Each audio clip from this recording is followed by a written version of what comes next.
What if I just did this? What if I was like this the whole time? Like we did to poor McAfee. Any word on him, by the way?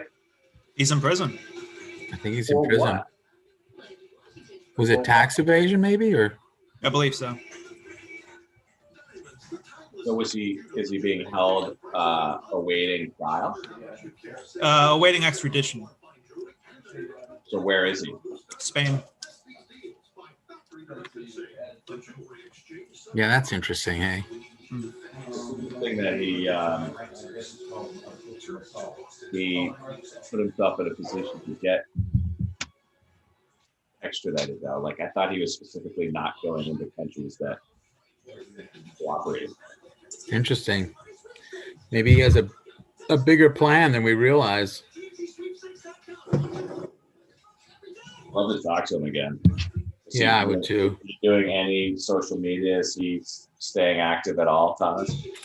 He, I mean, his account is still active on Twitter. Is he doing stuff? Is he posting anything? The account is posting things. Yeah. Probably his wife. Probably. Maybe. Well, I don't think so, because she posts too. I don't know. I think he might have access, like maybe a certain time of day. I don't know. It doesn't seem like it's him posting, though. It seems like his words. Yeah. So I got my first. I tell you that my first vaccination shot on. Oh, good. I'm halfway there. Is it Moderna or Pfizer? Moderna, so I don't go back for 28 days. I had a bit of lethargy, some pain in my arm for a day or two, and today I just like around 4 o'clock, just started feeling. You know, you get that feeling when you get a cold coming on. The first initial sort of scratchiness, and Yeah. so that's what's going on with me now. Julie got her second one today. Oh, did she? Yeah. Moderna as well? Yeah. I'd be really interested to know how she manages it over the next couple of days. Some people are fine. Some people feel like they've got the flu. Yeah. So who knows? I'll let you know. Yeah. So tonight we'll go through the 7 steps to outsmart our most dangerous emotion, I guess. But I'd like to just talk about, you know, anger in general and why there may be so much of it in the United States now. Do you guys feel comfortable with that? I mean, it's not really just about politics. It's about, I don't know, who we are right now. What do we want to see different? So I'd be interested in what you guys think. Yeah, I won't tell you. We could ask for phone calls, but I'm not sure it's a great idea. No, that's not a good idea at all. Okay. Then we won't. It's a technical nightmare, and it could be like whoa. Yeah.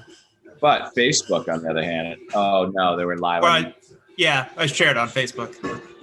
Yeah, this is gonna. How do you do that? Share to YouTube? So you're on YouTube and Facebook? No, we can't do that through Zoom, which is why I was pushing you guys to try out an in-between episode on StreamYard, because that can stream simultaneously to Facebook, YouTube, and LinkedIn. Ooh, I must have missed that communication. Well, I knew that you wanted to do an in-between, but I didn't know that's why. That's one reason why.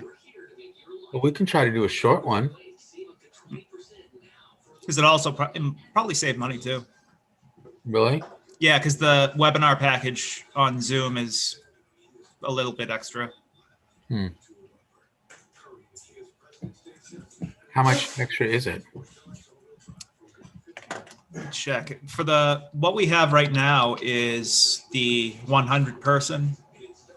Oh, seems silly that we have that when we're never going to have 100 people. That's the smallest one, I think. Wow. Let's see. Plans and pricing. So, Mark, For your Feel Good Friday on March 5th, could you talk about Drug Story Theater? Because we're going to be performing March 6th for the Cambridge Health Alliance Treating the Addictions Conference. Might cost you. Probably. Like what? I'll tell you what, when we get back to Ming's, I'll pay. Oh, really? 2 nights in a row. 3. Hey, Timmy, we're streaming on YouTube, not on Facebook. And so that's $400 a year for a Zoom video webinar. Is that worth it for us? I guess so. Has been. Until we try StreamYard. Right. I'm down. Okay. I'm still not selling my Zoom stock, though. No. I think it's a good plan not to. So, we'll have fun tonight, as always. Yeah. How's your week been, everyone? I've been working like a mule up here at the mountain. Oh, is that where you are right now? Yeah, and there's not a lot of instructors, and there's a lot of people getting lessons. I've been like back to back. You're kidding. That's so cool. It is. It's definitely a different yin to my yang, you know? Wow. Mm. Can you talk about that tonight? It's fascinating. I don't know. You know, I don't want to get canceled for leaving the state, you know? Oh, good point. Okay. All right. Which is ridiculous, by the way. It sure is. I almost want to defy it, but I know you've got some folks that follow us that might not enjoy that. Might think it's reckless and irresponsible, but I'll tell you, the mountain's been crowded. It's a good outlet for people. You know, I mean, Technologies Advisor. That's 877 Ask Dell. Good evening. How many commercials tonight, Ben? Oh, there he goes again. Ben, commercials? To Plymouth. Sorry, just the 2, 15 and 45 will be A-okay. You're going to hear some Styles Law once again? Absolutely, you're going to hear some Styles Law. Periods of snow. Good. It's the 3 of us tonight. If you want to chime in on anger, we're going to be talking about anger tonight. Sure. I mean, I spin happy music on WMEX to combat anger, so that'd be more than fine. 4 to 7 inches right through Friday night. Quite literally. Low of 28. It's always nice to have Saturday you will start with a participate. flurry, then sunny breaks and blustery. Absolutely. 34. Sunday, a return to sunshine, looking nice, a high of 32. This is really Next fun, storm guys. looks I'm to glad we bring do a this every wintry week. mix. I miss going to Maine. Monday, before we turn milder. close. You know what I was next week. thinking about The today? Maine misses us too. Meteorologist Rob Gilman. What? I was thinking How can we make the world better? By making ourselves better. The Dr. Joe Show explores how you can make positive personal change by using his groundbreaking and highly effective I Am approach to understand who we are and why we do what we do. Your small changes can have big effects. Join us now for the Dr. Joe Show with Mark Stiles of Stiles Law, Thomas McCoy, and your host, Dr. Joe Schrand. Stretch the kindness, brush with madness. Is it sadness or just a show? Van go, go, go, go, go, go. Van go, go, go, go, go, go. Van go, go, go, go, go, go, go. Ladies and gentlemen, welcome to the Dr. Joe Show. Nice one. Nice one. You know, for those WATD fans, just, you know, we are doing Zoom live here as well. You can always see us live on YouTube. But Tom McCoy is here with his headphones on, and he has to physically move them a little bit from his ears when Mark does the opening. It's that robust. It's just it's too high energy. It's too high energy for Tom. It's dangerous, frankly, to it'll like, it's like touching a live wire, you know? Yeah, it's true. it can be shocking. We certainly don't want to blow out your eardrums, Thomas. No, we do not. But it is always so much fun, Mark. It's a great opening. We've been doing this for a while now, right? We're over 100 episodes now, right, Thomas? We're well over 100, yeah. Oh, that's fantastic. With so many remarkable guests and amazing content. I hope people start listening to it more and more. Share it with your friends, because there's some good stuff there. So how have you guys been this week? What's been going on? Share what? Share it where? Spotify, YouTube. Where else, Thomas? Where else can they find these glorious episodes? Spotify, iTunes, Stitcher, YouTube, Facebook. Anywhere you listen to podcasts, you can hear these episodes whenever you want, however you want, how loud you want, and then you can share them. Yeah. It's called on demand. You don't have to wait till Thursday night appointment listening. You can go back and listen. Yeah. Where would you recommend they first listen? Episode 1? Episode 101? Both good. Yeah, so episode 1 goes right into the I am approach. So we want people to really understand what the I am approach is all about.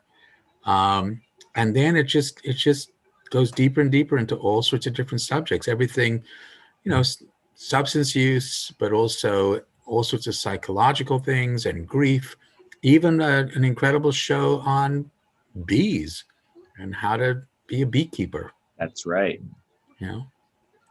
But we have some big news tonight, though, don't we? We do. Been leading up to this for a while. Yeah. There was a date that was listed for months and months, and the anticipation was building and building and building, and it happened. It is. Yesterday. February 19th. February 19th was the official date, but people were so excited about it, they launched it a couple of days early. Amazing. What is that, Dr. Joe? What did they launch? So what we have launched is the second printing of Outsmarting Anger. Outsmarting Anger was a book that Lee Devine and I wrote in 2013. Oh, I can't believe it's that long ago. It won the 2013 Books for Better Life Best Psychology Book of the Year. I will show you the cover, although it's a little bit different now, but this is basically the cover for those who can see it here. Outsmarting Anger, 7 Strategies for Diffusing Our Most Dangerous Emotion. Because anger isn't it? Anger can lead to the expression of anger, which is aggression. And aggression can do a lot of damage. But as I say in the book, there's nothing wrong with anger. It's what you do with it that matters, because some of the most important social changes in the world have occurred because there was a sense of anger and injustice. Because anger is an emotion designed to change things. Think about every time you've been angry. What has been going on in your life that you wanted to see different? Because anger is when we want somebody to start something or stop something. Just think about that. Even today, you may have gotten angry about something. Think about it. What did you want to see different? This is probably the most important thing and the first step out of the 7 steps. So for anybody who's listening on YouTube, if you want to head over to the Facebook page and the Dr. Joe Show Facebook page, or you want to call in and tell Ben something, you can do that. Tell us about what makes you angry. If something happened today, what was it? And the reason I wanted to get the book out there again is because there is a lot of anger in the world right now. There's a lot of anger. So I'm interested, what do people want to see different? It's still an I am, right? The I am, we're always doing the best we can. So even anger means that this is your I am. But what do people want to see different? That's what I'm really interested in. And how do we get there? How do we get people to share their anger with us without us getting afraid? without somebody else getting scared, without somebody else getting anxious. I think there's only one way to do it, and that's through the power of respect. And that's really what Outsmarting Anger is all about. We'll get there, but sort of punchline is, no pun intended. You like that? Sorry, it's an anger punchline thing. But when's the last time you got angry at someone treating you with respect? Right? Tom's shaking his head, never. Impossible. Right? Impossible, exactly. And that's part of the I am, right? Let's look again at why people do what they do. Let's treat people with respect. The brain can't get angry. It just can't. And as I say, this has the same reliability as gravity. Apples don't fall up, and the brain does not activate anger when it feels respected, because anger is an emotion designed to change things. Being respected feels great. Why would I want to change that? What do you think about that, Mark? In your field, there must be some people who get angry every now and then. They do. And it's sometimes it's understandable, but sometimes it's really frustrating. And what was really eye-opening to me was your explanation of anger. You want somebody to do something differently, right? And it's true in every single situation. And it's nice to have that simplified understanding of it, because it allows you to step back and say, okay, why are they angry? What do they want to happen different than what's happening right now? Yep. Why are they angry with that other person? That other person is looking to sell them a house, right? Okay. And that buyer is upset with something that the seller has done. So how do we diffuse that? How do we step back and say, okay, you're angry because you think that this person is doing something specifically to upset you. They're not. Newsflash, they are not. And maybe if we could sit down and have a cup of coffee and talk about it, you'd realize that there's a few different variables that are happening in between you and them. And we need to take a step back and look again. Yep. Yeah. And you know what's interesting, Mark, is you use the word frustrating and you use the word upset to describe these people. So just think about that for a moment, because there are so many words for anger. Right. And that's one of the first steps that you can do, because whenever you get angry, the first thing to do is to recognize it. The first step in the 7 steps to outsmart anger is recognize rage. Recognize the anger, but come up with your own scale. Your own scale from 1 to 10 of different words for anger, and put them in your scale. And so, a certain word like frustrated, you may assign a 3 to it. But something like enraged, you may assign an 8 to it, or murderous rage could be a 10. Anything over a 5 on your scale is an increased risk for aggression, which is the enactment of anger. We don't want people to be aggressive. Again, there's nothing wrong with anger. It's what you do with it. So I'm just wondering, we've got frustrated. Give me another couple of words for anger. Mad. Mad. Tom? Upset. We had enraged, right? Enraged. Livid. Yep. Livid. Nice one. Yeah. Incensed. Incensed. Thank you, Benepotent. Ticked off. Ticked off. Peeved. Peeved. And there's another P word in there as well. I don't know. Can we say that on the air? Piddle. That's it. Piddled. Peddled. Piddled. Irritated.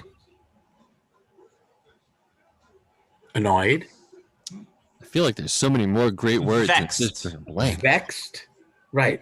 So, just think about this. Postal, there are many words for anger. And so one of the first things you do is create your own anger scale between 1 and 10. And then when you get angry, you can rate it, because you know what? You may be a little bit angry if somebody cuts you off in line, at the grocery market or while you're driving, road rage. But you may be very angry about certain other things. And what I really don't want to happen is for our sponsors to get angry. So we're going to take a break, and we're going to come back with the next few steps in how to outsmart anger, how to diffuse our most dangerous emotion. Ben, we'll be right back. Let's take it away. We recently went to A few other good ones. Pissed, obviously. Ape shit. Ape shit. I love it. Pissed, ape shit. Good. Bug fuck. I like that one. That's some X content for you. I guess. Or WATD after dark in the commercial breaks. Right. But isn't it interesting in our vocabulary how many words we have for anger? This means something. It means something when we have a language that has so many ways to describe one of our most basic emotions. It's really interesting to sort of reflect for a moment on that.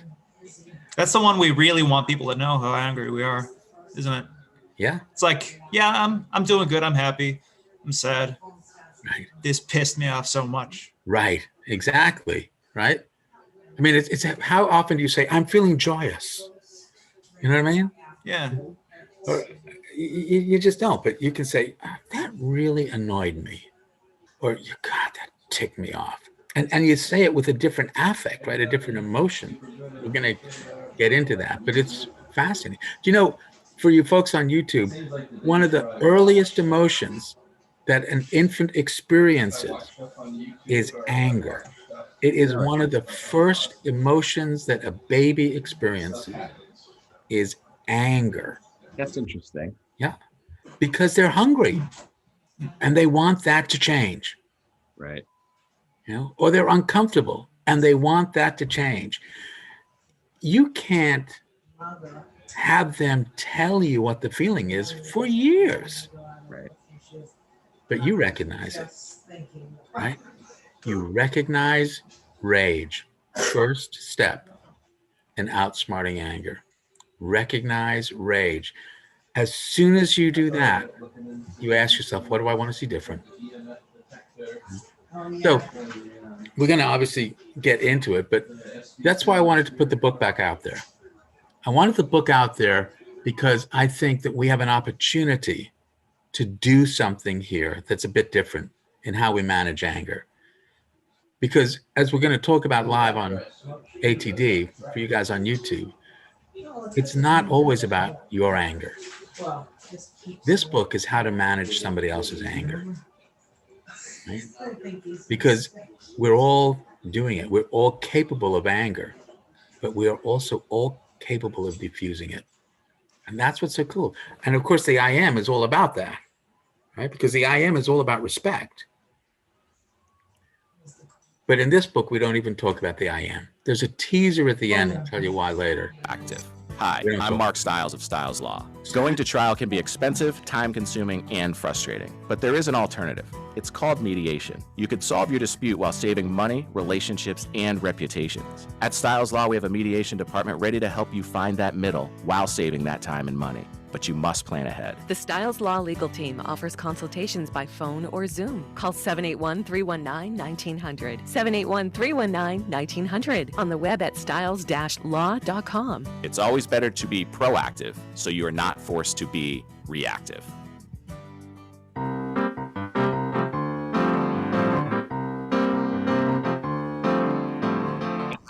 And we are back with the Dr. Joe Show, talking about anger.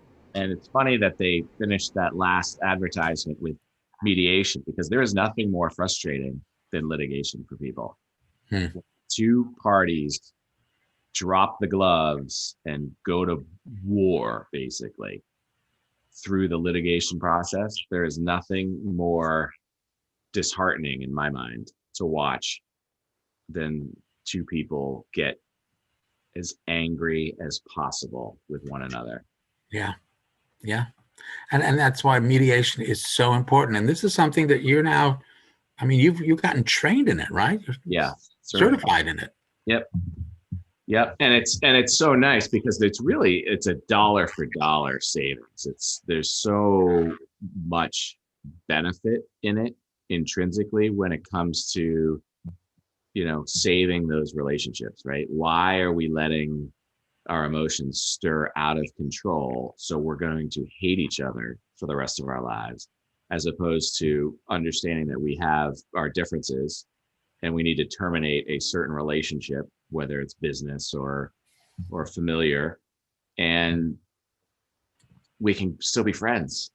We just can't be business partners, or we can't be spouses with one another.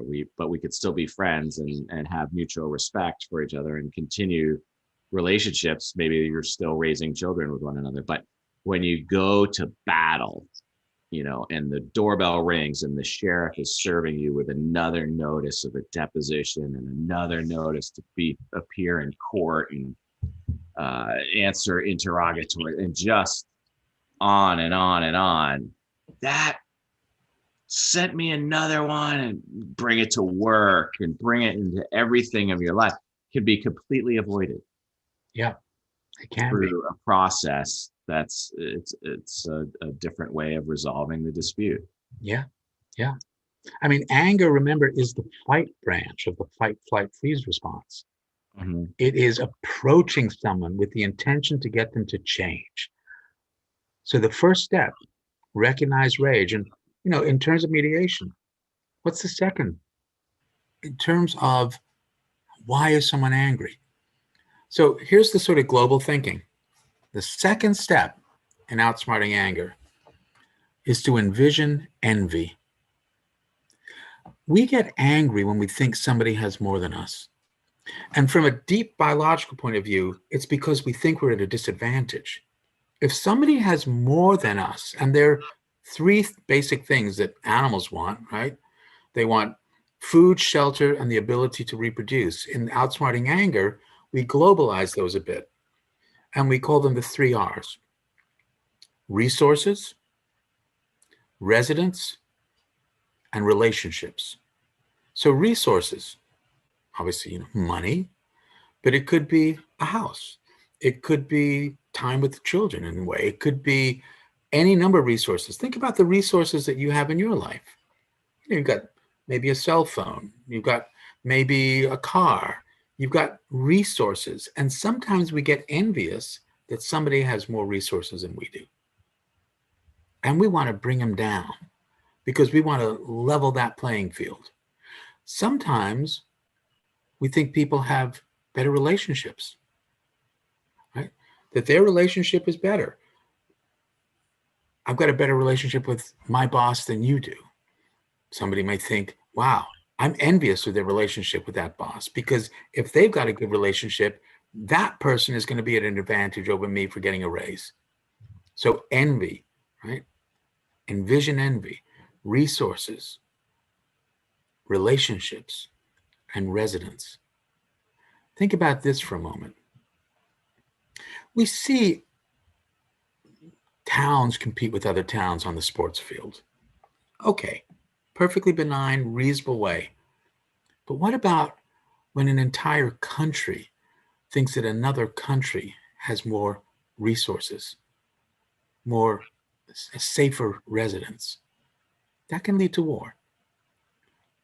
So recognize rage, envision envy, but there's the opposite. Sense suspicion. If I think that someone is envious of me, I will be suspicious about them. I will be suspicious that they will want to take my resource, residence, or relationship to level the playing field. And that, I think, is part of what you see a lot, maybe, Mark, and I don't mean to impose on it, in mediation and in the work. When there's anger, is this person trying to rip me off? right? That person's got more than me. Go ahead. What do you think? Well, there's a win-lose mentality with a lot of people, right? And mediation, it kind of takes that away. So a lot of people will resist mediation simply because they think there has to be a winner and there has to be a loser. Mm. And that's what a litigation attorney will prey on, right? Because we have got to continue to fight until the end. And that's not necessarily the best way. It's Right. actually, it's probably the worst way to solve a dispute, in my opinion. Yeah. Why is it the worst way, do you think? Because it's a waste of resources, first of all, for the litigants, right? And my fellow attorneys, I don't apologize for this, but the lawyers are the only ones that really make out well in a litigious situation, especially in the field of divorce law, because it's not that challenging to terminate a relationship. It's not. The court is set up in a way that it's very systematic.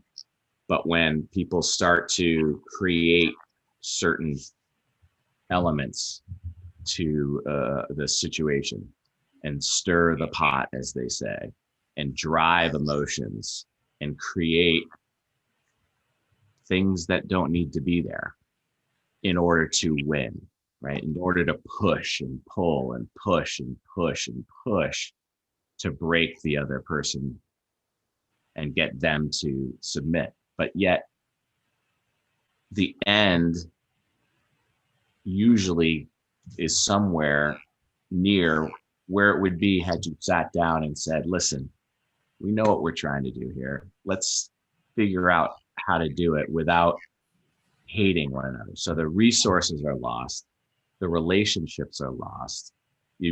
It's an emotional roller coaster for the people. I mean, just the thought of sitting at your dinner table and the doorbell ringing, it's the sheriff. Yeah. I mean, how unsettling is that? I don't care who you are. Most people are horrifically afraid to go to court, right? I don't know why. Maybe it's because of what they see on TV or what in the movies or what have you. But that fear just escalates to a point of they're out of control. Right. And if you could avoid that, wouldn't you opt to avoid that? I think unless you really want to see somebody squirm, which there are people that are like that, and mediation won't work, unfortunately, because that's their IF. Some people want to see other people squirm. I get uncomfortable when I see other people squirming. Like, I always want to help them out of the situation that they're in. If it's a heavily leveraged situation. But you talk about the resources part of it, the envy, right? And you see the billionaires are a huge target right now, right? Do they have too much? Mm-hmm. Sure, they earned it ish, right? I mean, it's what was that, Tom? Was that a flying quotation mark? No, there was a moth. Oh, got it. But there's a lot of resentment toward them right now. A lot of people are very angry with billionaires right now. Yep. Yeah. Is it fair? I don't know. Depending on how they made their billions, I think it could be justified. Right. The whole thing we dealt with a couple of weeks ago with GameStop. Right. How that was all handled, which, by the way, I can't believe that story has gone away so quickly and so easily. Yeah. And interesting. And go ahead. No, I'd say it's interesting, right? Well, it is interesting until you realize who owns all of the newspapers and the media, right? And some people are angry about that too. They want that to change. Well, they're controlling a message. Yeah. Right. Envy and suspicion. You recognize rage, and then what do I want to see different? Am I envious of someone that they have more than me? Or am I suspicious that they want to take something from me? But the thing is, if you're doing it, everyone's doing it. These are the first 3 steps. And what they do is how to manage your own anger. Okay, I'm going to recognize my anger. Remember, anger is limbic. It's sometimes irrational, but recognition is prefrontal. The prefrontal cortex, the ability to think things through, solve problems, execute a plan, anticipate what will happen next. So as soon as you recognize you're anxious, you are shifting your brain from the limbic system to the prefrontal cortex. This is part of the way our brains are designed. This is the neurology of our brain. It's the coolest thing. And what I'm saying is if you're doing it, everyone's doing it. So think about this. If anger is an emotion designed to change things, it's not always your anger that gets in the way of your success. Very often it's somebody else's anger that gets in the way of your success. So the next 4 steps that we're going to go through is how to manage somebody else's anger. And Mark, the first thing you're talking about is project peace. I mean, that's what you're talking about. Instead of being angry and irritated, which is only going to activate anger or fear in someone else, what happens when you're peaceful? When you're projecting peace, you're using another part of your brain, something called mirror neurons. You've gone to a movie and you see someone sad in the movie, you feel sad. They're up on a screen. They're a movie. But you experience the emotion because what they have done is activate the neurons in your brain, the brain cells that mirror other people's emotions. How many times when you get angry, does somebody else get angry? Because you've activated their mirror neurons. But what happens when you use this step of projecting peace? You've got somebody who's angry with you. Remember, they're trying to change things. They're envious of you or suspicious of you. Something's going on that they're angry with you. But you project peace and you now influence their mirror neurons. Remember, you control no one, you influence everyone, part of the I am. Small changes can have big effects, part of the I am. You project peace. Think about people who are peaceful for a moment. What's it like being around someone who's just sort of calm, you know, in the face of fear or anger or some sort of stress, and they're calm? Don't you want someone like that in your workplace? Don't you want someone like that right in your tribe, in your group, so that when faced with some confrontation, they can be the person who begins the negotiation, that mediation? You project peace.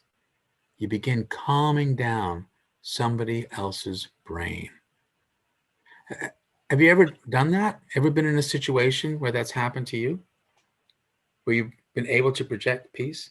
I can tell you a story about what happened to me. Is look out my window one day, and there's a guy in my front yard putting up a sign for a yard sale.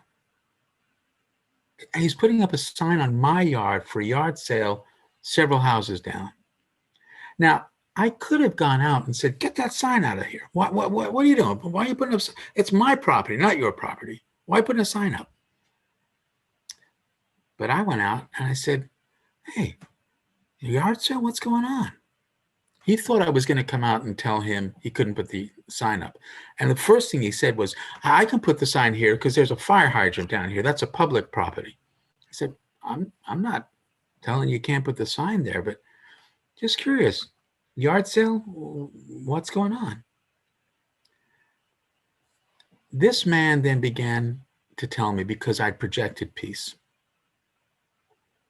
that it was a yard sale that actually he didn't really want to have. It was a yard sale of his wife's belongings, who had died 3 or 4 years before on their anniversary day. It was their anniversary. He was downstairs making breakfast. He goes upstairs to give her breakfast in bed, and she was gone. And there were all these things of hers, things that she'd never opened, dresses and shoes she'd never worn. If I had gone out there angry, envious that this guy was doing something, suspicious that he was on my property, I would never have learned that story. I would never have known what this man was going through and how difficult it was for him. Because, you think of a yard sale, you think of people just getting rid of their junk. That's not what was happening with this man. When you project peace, you have an opportunity to help some other brain be peaceful. If you've got two angry brains, you have two limbic brains, two irrational brains, two impulsive brains. You know that usually doesn't work out very well, because you keep prodding each other, stimulating each other, going deeper and deeper into these primitive emotional places that we all have, but that we don't need to rule us anymore. So you project peace. Mirror neurons, remarkable, remarkable part of who we are. Just think about that. How many times have you sort of just felt sad? You're just watching a movie and you see someone crying and you just feel sad. Has that ever happened to you guys? Of course. Right? Because we are connected. We're connected as human beings. But then what I did with this guy was the next step. So I'll just go through them. Recognize rage, envision envy, sense suspicion, project peace, mirror neurons, engage empathy. Engage empathy. When you begin to wonder, that I see domain of the I am, how is this person seeing me? How do I see them? They are interested in what I think or feel about them. And empathy is based on another part of our brain. It's still in the prefrontal cortex, which I think is not a coincidence, called theory of mind. Not theory of evolution, theory of quantum mechanics. We can't see someone's mind, so we have to theorize and guess. What are they thinking or feeling? What are they thinking or feeling about me? We theorize about somebody else's inner world. That's empathy. What happens when you engage empathy with someone? They begin to recognize that you see them a certain way, not necessarily as a threat to them, and not necessarily someone superior to them. You engage empathy. Isn't that part of what's happening in mediation? Isn't that part of what you're maybe trying to get to by projecting peace and saying, hey, we keep going down this fight pathway. Where's it going to lead us? What do you think? Well, that's exactly what you're trying to do. You project peace to bring common sense to the situation, right? Step away from the emotion, right?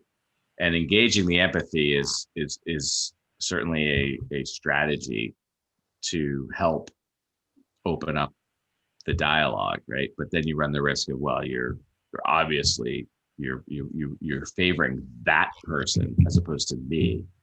But to engage empathy on both sides, it definitely will drop that outer shell, right? And make you feel part of them, right? So that you are with them. Right. Exactly. In the desire to resolve the dispute, not necessarily saying, I agree with you. This one's a knucklehead. You know? It's let's figure out how to do this peacefully. Right. But it lays the foundation for the next step. Right. which is communicate clearly. Think how many words we came up with just for the word anger. It's remarkable human beings can communicate clearly at all. But this is our greatest tool. This is our greatest invention as human beings, is language. And being able to communicate clearly. What is going on about your resources, residence, relationships? Do you think I'm trying to take something? What are you angry about? What do you want to see different? When you begin to engage empathy and then communicate clearly, other people begin to recognize, wow, I don't need to be limbic anymore. I can shift over to my thinking part of my brain and not just my emotional part of the brain. Can you guys try this exercise for me? All right. And listeners, you can try this too. I want you to say this sentence. Remember this one, Tom? I do. Yeah. I am having lasagna for dinner. Tom, why don't you start? I am having lasagna for dinner. I am having lasagna for dinner. Great. Now, Mark, if you could say the exact same words, but as a question, exact same words, same order, exact same words, but as a question. I'm having lasagna for dinner? Excellent. Now, Tom, I want you to say it as a demand. I'm having lasagna for dinner. Yep, great.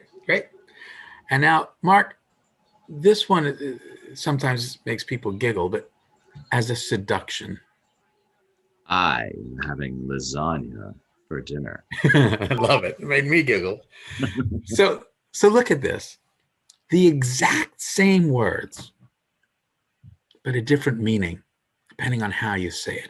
Yeah. A different inflection, a different tonality, a different cadence, a different melody, a different music. The exact same words can have a different meaning. So communicating clearly may not always be as easy as you think, but it is critical in really being able to manage someone else's anger. Because when you project peace and you've calmed their brain down, you've engaged empathy and sent them the message that you're interested in why they're angry, not defensive about it. I'm not going to let your anger activate my fear. I'm just interested. Part of what the I am is about. I want to look again. Why are you angry? Talk with me, not to me, but with me. Talk with me. I mean, the reason I want the book out there right now is because I think we have an opportunity in our country as never before. Because we know there's anger. We know that there are these huge differences. We know that there's the fear. We know that there's the suspicion. We know there's the envy. But can we now communicate about it? Can we use the I am approach to look again at why people are angry instead of judging them for it? Can I appreciate that you have a different perspective than me and that I have a different perspective than you, but that doesn't mean I see you as less valuable. Just because I have a different perspective doesn't mean I'm devaluing you. Just the opposite. I'm interested. The more I can learn from you about your perspective, the more I understand, and I think the safer we all feel. There's anger in the world right now. People want to see something different. I want to know what it is. And I think that outsmarting anger is the way to get there, because we can communicate clearly. And then we can do the 7th step. And we trade thanks. We trade thanks. Thank you for telling me what was going on with you. I so appreciate that. Thank you. 90% of the time or so in our world, in our culture, when somebody says thank you, what does the other person say in return? You're welcome. You're welcome. Think about those words. You're welcome. You're welcome into my group. You're welcome to my resources, my residents, my relationships. I'm not envious that you've got more. I'm not suspicious you're going to try to take something from me. You've projected peace. You've engaged empathy. You've communicated. When you trade thanks, you remind me of my value. Thank you. You're welcome. And I want to thank our sponsors because they help us feel valuable every week. So we're going to take a break, but we're going to come right back to talk about outsmarting anger. Ben, let's take it away. What? So what do you think? Those are the 7 steps. And then YouTube, I want you to just write them down. Recognize rage, envision envy, sense suspicion, project peace, engage empathy, communicate clearly, and trade thanks. We're going to get to what that is, but I think you already see it.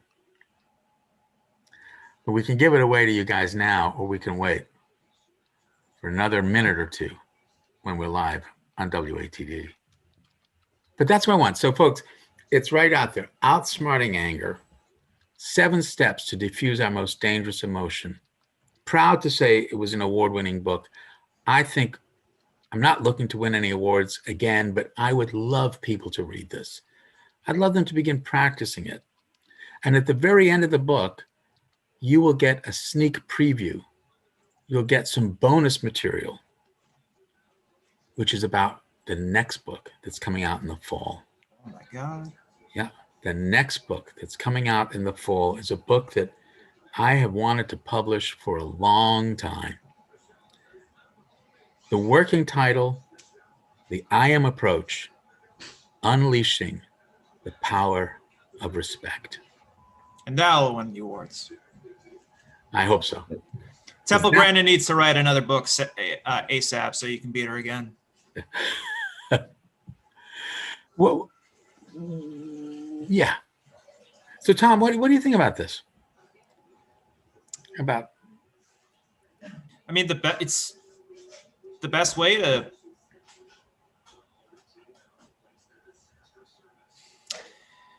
I don't know how to say this. Is the best way to project peace is to, I don't know, I guess have a system, like have something you can turn to. WATD. In order to be successful in life, you must be proactive. I'm Mark Stiles of Stiles Law. No one wants to accidentally create chaos by not planning. At Stiles Law, we offer estate planning, which reduces stress on your loved ones during a health crisis. Family disputes over assets can be avoided, but you must plan ahead. The Stiles Law Legal Team offers consultations by phone or Zoom. Call 781-319-1900, 781-319-1900, on the web at stiles-law.com. It's always better to be proactive, so you are not forced to be reactive.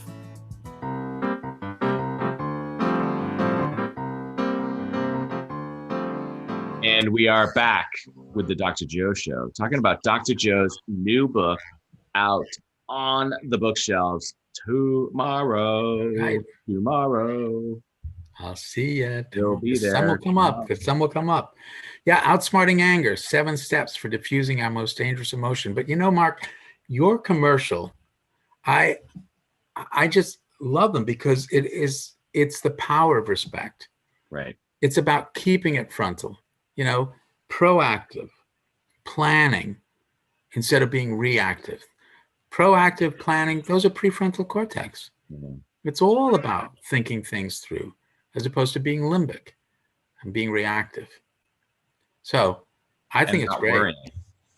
And limit the worry, right? Yeah, absolutely.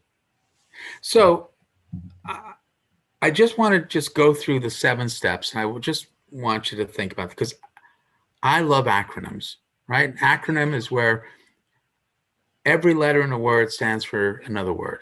So just think about it. Recognize rage, envision envy, sense suspicion, project peace, engage empathy, communicate clearly, and trade thanks. What you got? What's it spell? Say that again. RESPCT. Yep. Yep. Respect. Respect. And both sides. Because respect is a two-way street. But this idea of give respect to get respect, just give respect. You know, over time, you'll get it back.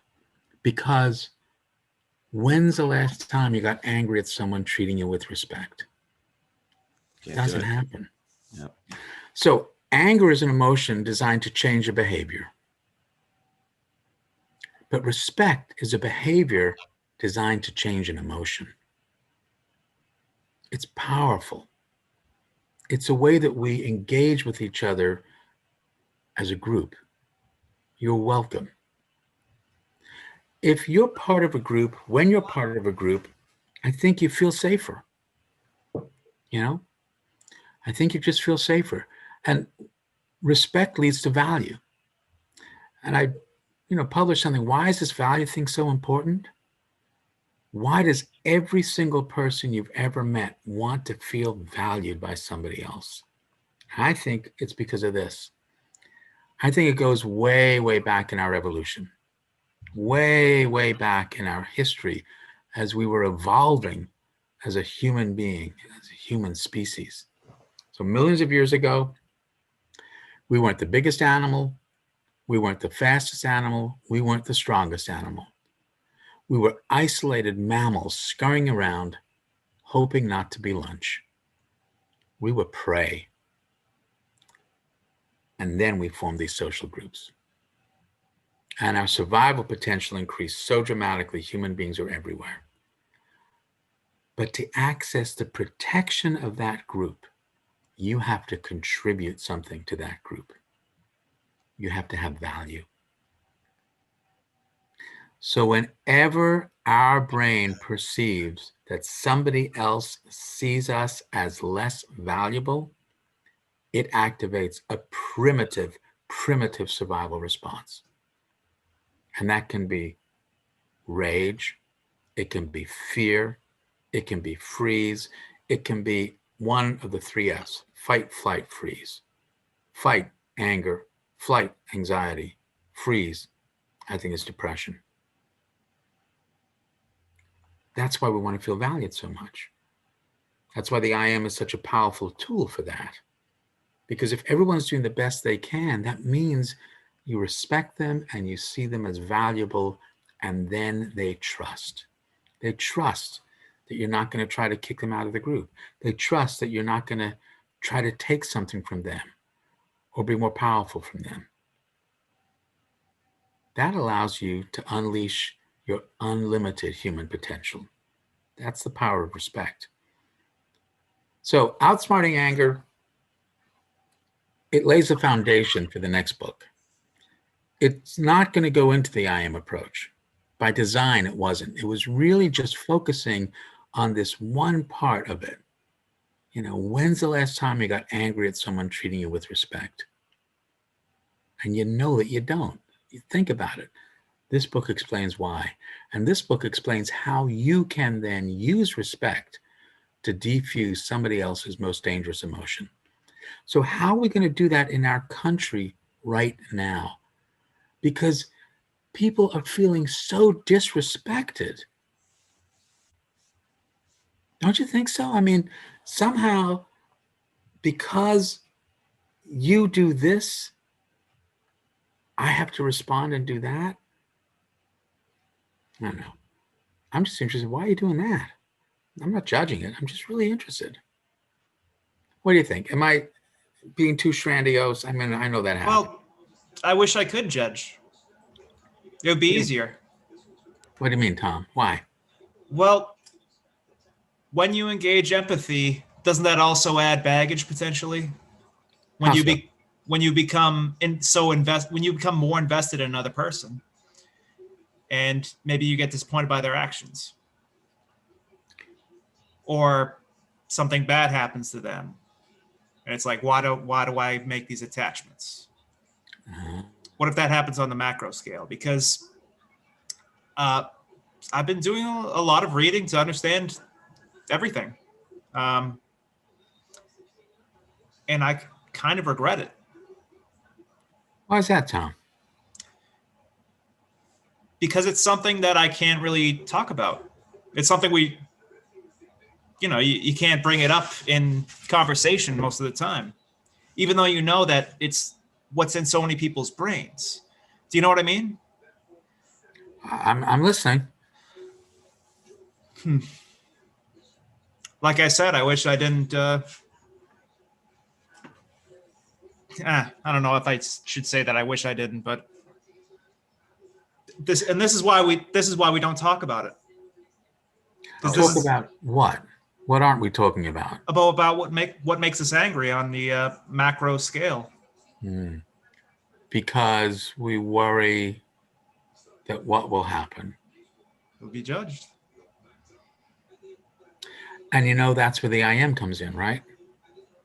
So if the best someone else can do is judge me when we talk about this, that's their I am. I wonder why they're doing that. What's going on in their home or social domain? What's going on in their biological or IC domain? That the best they can do is judge me. That's fascinating to me. Rather than judging them back, I'm not going to let them activate my mirror neurons. Well, because I would have judged me. I know I would have. Okay. And in psychiatry, we call that a projection. Yeah. Right? Where we project onto others what we're thinking and feeling ourselves. But this is what the book is about. The first 3 steps, we're all doing it. We are all perfectly capable of anger. We are capable of having a limbic response. But the next 4 steps help you keep it frontal. Stay in your prefrontal cortex, right? Mirror neurons are right next to it. Theory of mind, right in it. And then there's language, which incorporates so much brain. And then when you feel gratitude from someone, that combines that limbic sense, but also oxytocin. Not OxyContin, but oxytocin. So, at the end of the show, I ask our guests, small changes have big effects. What small change can you offer the audience? So I'm offering it to you right now, folks. Recognize rage. Do the 7 steps to diffuse your own most dangerous emotion. And of course, I'd love it if you bought the book. You can go to Amazon, right? And you got to look, because you'll see all other books, because there's the old version of Outsmarting Anger, and some of those are selling for like $150. Look for the one that's $15.99, paperback copy. You can get it. You control no one, you influence everyone is the second truth of the I am. I want to be this kind of influence. I want people to understand the I am and how you are doing the best you can do at every moment.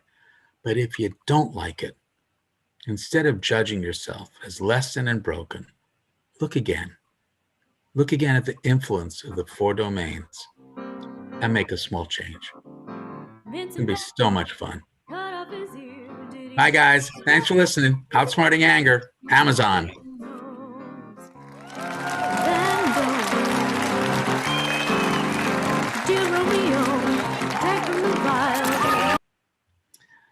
That was fun. Yeah. You did it justice. I hope so. I'm glad. It's a good book. We didn't talk about the cover. Read it. What's that? I said, hopefully a lot of people read it. I hope so too. It would be really wonderful, guys. $15.99 may sound like a lot of money, but it's really an investment that could change your life. And again, the bonus stuff is about I am, and it gives you a little hint. It gives you one of the stories, part of the one story called Lady with a Gun, which is a powerful story about one of my patients many, many years ago. But for the bonus material, I'm just going to tell you a little bit about the cover. So you see the cover? It's a person holding a bomb and snuffing out the fuse to the bomb, right? That's how we're diffusing our most dangerous emotion. So originally, when I wrote this book, the editor at the time, editors have enormous control over books, including the cover. So they sent me what they wanted the cover to be, and it was a cartoon of a man with an exploding head. This was the cover of Outsmarting Anger. And I didn't like the cover. I didn't want to have that cover. So I gathered my family together and we had a family meeting.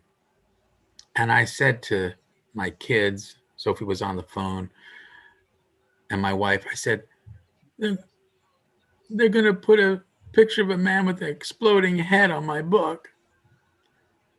And the troop went to work. And so Carol found a medicine ball and took a piece of rope and glued it into the top of the medicine ball, right? So there you see, this is a medicine ball, rope glued into it.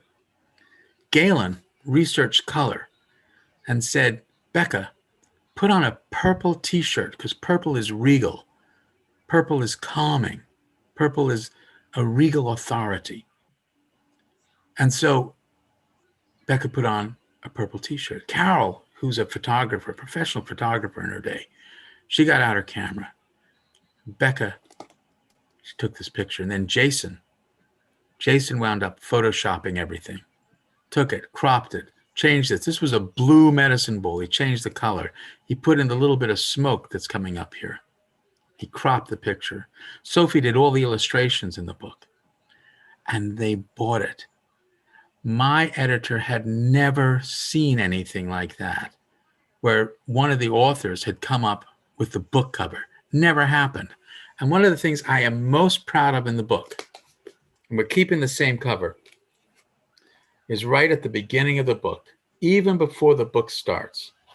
The first thing, if you read the first inside page, so here's the first Outsmarting Anger page, right up here, it says, cover concept, Galen Strand. Cover photographer, Carol Strand. Cover Photoshop, Jason Strand. Cover model, Becca Strand. Book illustrations by Sophia T. Strand. I got every single one of my kids and my wife in the book. That means more to me than anything. So pick it up, guys. Outsmarting Anger. Make sure you find the right one. It's the paperback edition.